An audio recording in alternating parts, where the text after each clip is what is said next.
काल Chhatrapati संभाजीनगरचे DCP zone 2 यांना माहिती मिळालेली एक व्हिडिओ प्राप्त झाला आणि त्या व्हिडिओमध्ये काही लोक बोलताना काही माहिती होती। त्या व्हिडिओमध्ये कोणत्याही प्रकारचे पैसे किंवा त्याचे देवाणघेवाण काही दिसत नव्हती। त्या अनुषंगाने त्यांची जे बोलण्याची जी चर्चा होती त्या अनुषंगाने त्यांनी जवाहरनगर पोलीस स्टेशनचे सिनियर PI त्याचबरोबर जे फ्लाइंग स्क्वॉडची जी टीम आहे त्यांना अलर्ट केलं।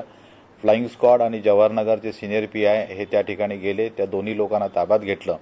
त्यांनी ज्या व्हिडिओमध्ये जी चर्चा केली होती त्या अनुषंगाने त्यांच्याकडे पुरता विचारपूस केली असता त्याच्यातला जो अशोक वाकुडे म्हणून व्यक्ती आहे जो रिक्षा चालवतो, त्यांनी दिनांक 16 नोव्हेंबरला सकाळी 11 वाजता निदम अहमद खान पठाण जो देखील रिक्षा चालवतो त्याला 2000 रुपये त्याच्या स्वतःकरता 1000 आणि त्याच्या पत्नीकरता 1000 असे 2000 रुपये दिले होते। त्याचं आधार कार्ड आणि त्याचं मतदान कार्ड हे त्यांनी स्वतःकडे ठेवून घेतलेलं होतं जेणेकरून त्यांनी मतदानाला जाऊ नये अशी माहिती प्राप्त झाल्यावरती लगेच आमच्या टीमनी जे FSTचे जे प्रमुख होते सागर गोरे यांच्या तक्रारीच्या अनुषंगाने गुन्हा दाखल केलेला आहे जवाहरनगर पोलीस स्टेशनला, ज्याच्यामध्ये BNS कलम 126(2), 171, 173 प्रमाणे गुन्हा दाखल केलेला आहे आणि दोन्ही आरोपी पैसे देणारा आणि पैसे घेणारा या दोघांनाही आरोपींना आपण अटक केलेला आहे। त्याच्यामध्ये पुढील कायदेशीर कारवाई चौकशी चालू आहे आणि चौकशीअंती पुढील गोष्टी तपासामध्ये निष्पन्न होतील त्याप्रमाणे कारवाई केली जाईल। त्या ठिकाणी कोणत्याही प्रकारची, कारण की FSTने या सर्व गोष्टीचं व्हिडिओ चित्रीकरण केलेलं आहे आणि ह्या लोकांच्याकडे कोणत्याही प्रकारचं कॅश किंवा कोणत्याही प्रकारचे आधार कार्ड किंवा इतर व्यक्तींचे कोणत्याही प्रकारचे मतदार कार्ड हे मिळून आलेले नाही।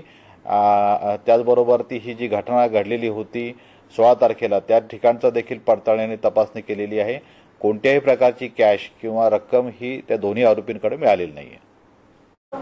आज सकाळी काही प्रसार माध्यमातून अशा बातम्या वाचायला आणि ऐकायला मिळाल्या की काल रात्री काही ठिकाणी मतदार कार्ड जप्त करून मतदान न करण्याविषयी काही तरुण कारवाई करत आहेत आणि पैसे हे करत आहेत।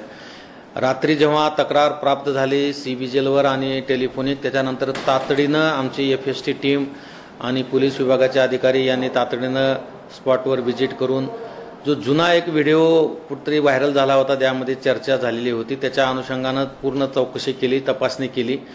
तर त्या ज्यांना 2 आरोपी त्याच्यामध्ये आहेत, एक वाकुडे आणि एक पठाण नावाचे, तर त्यांच्याकडून अशा पद्धतीचं विशिष्ट प्रवर्गाच्या मतदारांनी मतदान करू नये असा ते आग्रह करत असल्याबाबतचा प्राथमिक अंदाज असल्याकारणाने त्यांच्यावर रीतसर FIR दाखल केलेला आहे। जवाहरनगर पोलीस स्टेशनमध्ये गुन्हा क्रमांक 378/2024 तातडीनं त्यामध्ये गुन्हा रजिस्टर झालेला आहे आणि पोलीस योग्य ते तपास करत आहेत।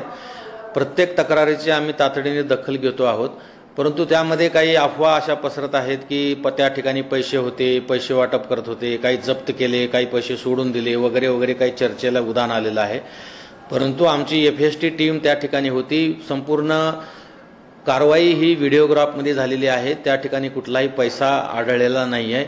त्यामुळे पैसाच नसल्यामुळं जप्त करण्याचा किंवा सोडून देण्याचा विषयच त्या ठिकाणी येत नाही आहे। परंतु ह्या घटनेला जोडून काही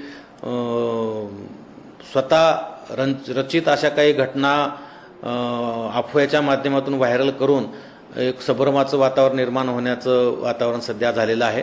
त्यामुळं जिल्हा निवडणूक अधिकारी म्हणून मी माझ्या सर्व जिल्ह्यातील मतदार बंधू भगिनींना आवाहन करतो की अशा पद्धतीचं कुठलंही कृत्य त्या ठिकाणी झालेलं नाही। ज्यांनी असं काही गैरकृत्य केलेलं आहे त्यांच्या विरोधात गुन्हा दाखल झालेला आहे आणि पोलीस पुढील तपास करत आहेत आणि त्यांच्यावर योग्य ती कारवाई केली जाणार आहे।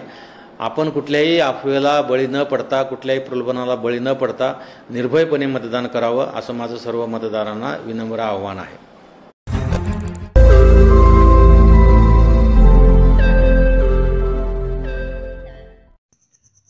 रोज नई खबरों को देखने के लिए हमारे औरंगाबाद समाचार चैनल को सब्सक्राइब कीजिए और नोटिफिकेशन पाने के लिए हमारे बेल आइकन को दबाइए ताकि हर खबर की नोटिफिकेशन आपको मिलती रहे।